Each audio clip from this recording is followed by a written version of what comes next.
Hello modern days people, কাঁচা আমের আচার কীভাবে সহজে রান্না করা যায় আসেন আপনাদের দেখাই।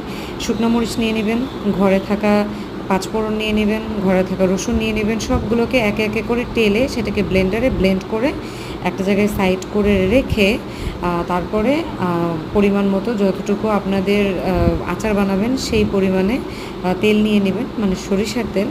তারপরে আমরা সেকেন্ড প্রসেসে যাব।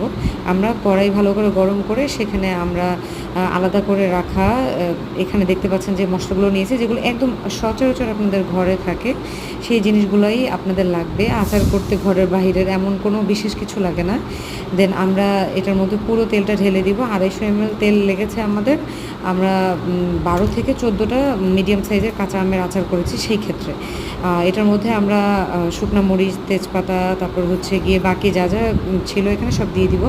এইখানে দেখতে পাচ্ছেন আমরা প্রসেস করে রেখেছিলাম, লবণ আর হলুদ দিয়ে মেখে রোদে শুকিয়ে তারপরে এনে আমরা এটা প্রসেস করতেছি।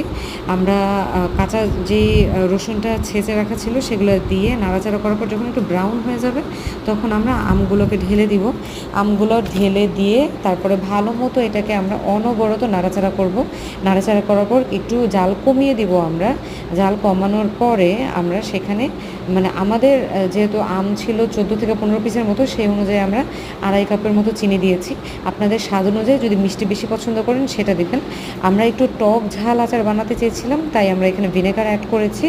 তারপরে আমরা সেই প্রসেসিংয়ে মিডিয়াম, লো টু মিডিয়াম টাইপের একটা আছে, আমরা কন্টিনিউয়াস নাড়াচাড়া করে করে যেন নিচে লেগে না যায় সেভাবে আমরা আচারটা রেডি করে ফেলবো।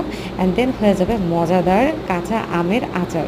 সবার কেমন লেগেছে কমেন্টে অবশ্যই জানাবেন। ভালো লাগলে সাবস্ক্রাইব করবেন। Thank you.